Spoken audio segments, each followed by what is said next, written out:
السلام علیکم ناظرین، آپ دیکھ رہے ہیں چراغ رحمت ایچ ڈی اسلامک۔ پروگرام ہے جب آنکھ کھلے، عنوان ہے دل کا روزہ۔ پروفیسر قاری محمد یوسف ملاحظہ فرمائیں۔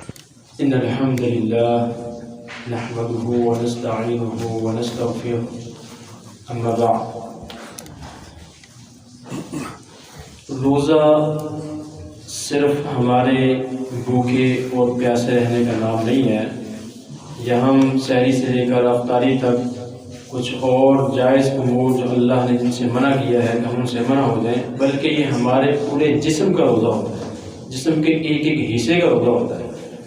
تو آج کا جو ہمارا موضوع ہے دل کا روزہ۔ دل کا کیا روزہ ہے؟ روزے کا بنیادی طور پر معنی یہ ہے، الصوم لفظ استعمال ہوا ہے۔ الصوم کا معنی ہے روک لینا، رک جانا۔ تو دل سے وہ بڑے بڑے گناہ جو ہمارے اعمال کو برباد کر دیتے ہیں، ان گناہوں سے اپنے دل کو روک لینا، یہ دل کا روزہ ہے۔ جیسے شرک ہے۔ شرک ایک ایسا گناہ ہے جو انسان کے اعمال کو برباد کر دیتا ہے، بخشش میں رکاوٹ بن جاتا ہے۔ شرک کیا ہے کہ اللہ کی ذات، اس کی صفات لوگوں میں، اولیاء اللہ میں، صحابہ میں یا انبیاء کرام میں سے کسی کو بھی اس کے لائق سمجھ لینا۔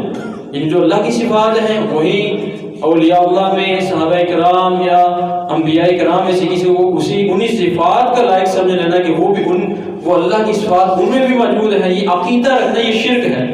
اور یہ شرک ایسا گناہ ہے جو ہماری بخشش میں رکاوٹ ہے۔ رمضان مبارک کا پورا مہینہ، ایک ایک جو لمحہ ہمارے لیے بخشش کا ایک ذریعہ ہے۔ اگر ہم اس عقیدے سے نہیں ہٹیں گے یا اپنے دل سے اس عقیدے کو نہیں نکالیں گے، یقیناً یہ ہماری بخشش کے میں رکاوٹ بن جائے گا۔ جیسے کہ اللہ کے نبی صلی اللہ علیہ وسلم نے فرمایا کہ میں ہر سوموار اور جمعرات کو روزہ رکھتا ہوں۔ یعنی اللہ کے نبی صلی اللہ علیہ وسلم ہر سوموار اور جمعرات کو نفلی روزہ رکھتے تھے۔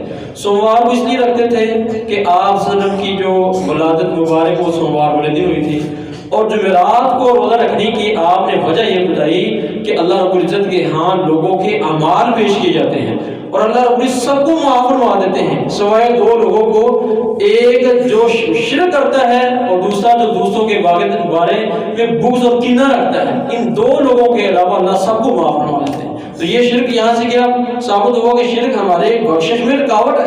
تو یہ روزہ بھی بخشش کا ذریعہ ہے، قیام اللیل نماز تراویح بخشش کا ذریعہ ہے۔ تو اس لیے ہمیں اس عقیدے کو اپنے دل سے نکال دینا چاہیے۔ اگر کوئی اس عقیدے میں مبتلا ہے، یعنی شرکیہ عقائد ہیں، تو اس کو صدق کے دل سے اللہ سے توبہ کرنی چاہیے، کیونکہ اللہ رب العزت فرماتے ہیں ان اللہ لا یغفر ان یشرک بہ ویغفر ما دون ذلک لمن یشاء۔ اللہ شرک کے علاوہ جتنے بھی گناہ ہیں اللہ معاف فرما دیتا ہے۔ تو شرک معافی کے لیے کیا ہے؟ صدق کے دل سے توبہ کی جائے۔ اسی طرح بدعات ہیں۔ بدعات سے کیا مراد ہے کہ دین میں نئی نئی چیزیں ایجاد کرنا، کہ جو اللہ کے نبی صلی اللہ علیہ وسلم نے بتائی ہم ان کو ان دین کا حصہ بنا لیں، تو یہ بدعت ہے۔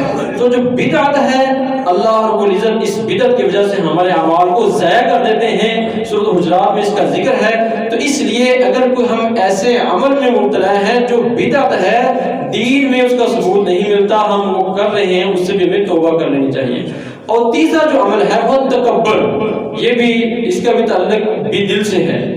تو دل کا روزہ یہ ہے کہ اپنے دل کو تکبر سے دور کر لینا۔ تکبر کیا ہے؟ اللہ نے آپ کو حسن دیا ہے، مال دیا ہے، عہدہ دیا ہے، اللہ نے آپ کو عبادت کرنے کا موقع دیا ہے۔ اب آپ یہ سمجھیں کہ مجھ جیسا کوئی ہے ہی نہیں، مجھ جیسا کوئی عبادت نہیں کر سکتا، مجھ جیسا کوئی مالدار نہیں، کوئی پاور والا نہیں، اور آپ کسی لوگوں کو حقیر جاننا شروع کرتے ہیں، یہ تکبر ہے۔ تو اس تکبر جیسی جو بیماری ہے اس کو اپنے آپ سے دور کر لینا، اپنے دل سے دور کر لینا، یہ دل کا روزہ ہے۔ انہ لا یحب المستکبرین، اللہ رب العزت قرآن مجید میں فرماتے ہیں اللہ تکبر کرنے والوں کو پسند نہیں فرماتے۔ اس کا علاج کیا ہے؟ تکبر سے کیسے بچا جا سکتا ہے؟ اس کا علاج یہ ہے عاجزی اختیار کی جائے، انکساری اختیار کی جائے، تواضع اختیار کی جائے۔ اللہ کے نبی صلی اللہ علیہ وسلم نے فرمایا کہ جو اللہ کے لیے انکساری اور عاجزی اختیار کرتا ہے اللہ اس کی عزت میں، توقیر میں، رفعت میں اور بلندی فرماتا ہے۔ اس لیے اس تکبر کا علاج یہ ہے عاجزی اختیار کی جائے۔ اور اس کے علاوہ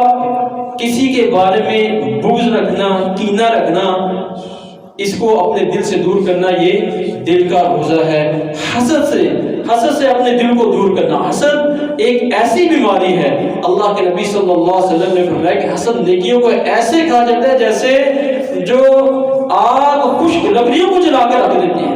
تو حسد کیا ہے؟ کسی کو اللہ نے کچھ چیز دی ہے، نعمت دی ہے، اب یہ ہر وقت سوچتے رہنا کہ اس کو کیوں ملی ہے، یعنی اللہ کی تقسیم پر راضی نہ ہونا، یہ حسد ہے۔ ہم اللہ کی تقسیم پر اعتراض نعوذ باللہ کر رہے ہوتے ہیں کہ اس کو کیوں ملی ہے۔ تو اللہ جس کو چاہے جو کچھ مرضی دے، ہمیں یہ دعا کرنی چاہیے اگر کسی کو، ہمارے رشتہ دار، عزیز، دوست، احباب کو اللہ نے کوئی نعمت دی ہے، ہمیں اس نعمت کے دوام کے لیے اس کے لیے دعا کرنی چاہیے، اللہ اس کے نصیبے میں کرے۔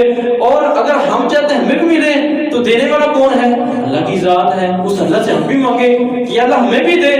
تو یہ حسد جیسی بیماری سے ہمیں دور رہنا چاہیے۔ اللہ کے نبی صلی اللہ علیہ وسلم صحابہ کرام میں بیٹھے تھے تو ایک آپ فرمائیں کہ ابھی ایک شخص گزرے گا، وہ جنتی شخص ہوگا۔ تو صحابہ کرام بڑے ہی شوق تھا، اس کے انتظار کرنا شروع کر دیا۔ ایک شخص آیا تو وہ بڑے خوش ہوئے، اس سے پوچھا کہ آپ کا کون سا ایسا عمل ہے کہ اللہ کے نبی صلی اللہ علیہ وسلم نے آپ کو جنت کی بشارت دی ہے؟ انہوں نے کہا کہ میں ایک مسلمانوں کے بارے میں اپنے دل میں کوئی کینہ اور بغض نہیں رکھتا، اور دوسرا میں کسی کے بارے میں حسد نہیں کرتا۔ ان دو اعمال کی وجہ سے اللہ کے نبی صلی اللہ علیہ وسلم نے مجھے جنت کی بشارت دی ہے۔ تو اللہ سے دعا ہے اللہ ہمیں جو دل کا روزہ ہے اس کو پورا کرنے کی توفیق عطا فرمائے، اور اعمال سے بچائے جو ہمارے اعمال کو برباد کر دیتے ہیں۔ اللہ ہمارے گناہوں کی بخشش فرمائے۔ وَعَلَيْنَا إِلَّا الْبَلَاغُ الْمُبِينُ۔